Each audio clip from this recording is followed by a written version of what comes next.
کیا آپ کبھی ایسی جگہ گئے جہاں ہوا بھی جم جاتی ہو؟ زندگی اور موت کا فاصلہ صرف ایک سانس کا ہوتا ہے۔ ایک ایسا شخص جو اس کدو کی چھوٹی سی گلیوں سے نکلا اور اس نے دنیا کی بلند ترین چوٹیوں پر پاکستان کا پرچم لہرایا ہے۔ وہ صرف ایک کوپیما نہیں تھا، وہ پاکستان کا بیٹا تھا، علی ستپارہ، جس دنیا کیٹو کا شیر کہتے ہیں۔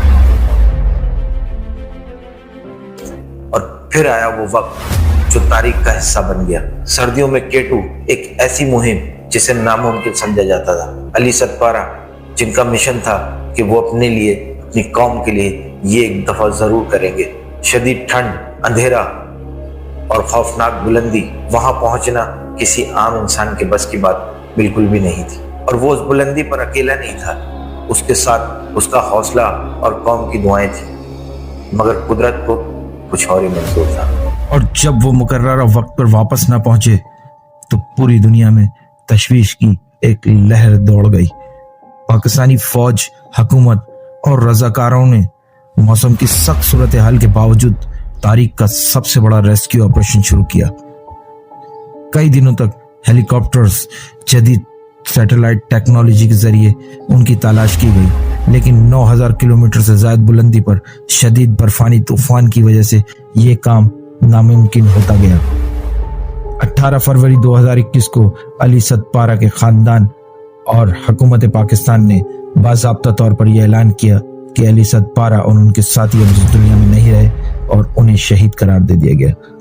بعد ازاں جولائی 2021 میں کیٹو چوٹی کے قریب سے ان کی میتیں تلاش کر لی گئیں، جس نے اس داستان کو ایک جذباتی اختتام تک پہنچا دیا۔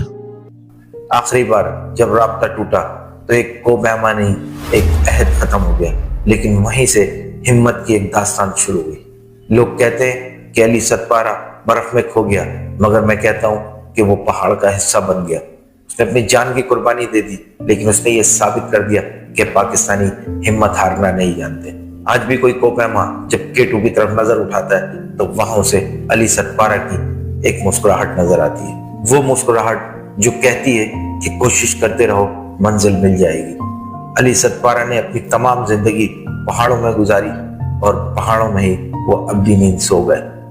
آج وہ ہمارے درمیان نہیں ہے، مگر تاریخ کی ہر اس کتاب پہ، ہر اس صفحے پر ان کا نام لکھا ہے جہاں لفظ ہمت لکھا ہوتا ہے، کیونکہ ہمت کی جو داستان انہوں نے رقم کی، جو تاریخ انہوں نے رقم کی، اس کی مثال شاید ہی دنیا میں کہیں موجود ہے۔ تو جب بھی آپ کو لگے کہ آپ حوصلہ ہار رہے ہیں تو اس کہانی کو یاد کیجیے گا، اس میں وہ سبق ہے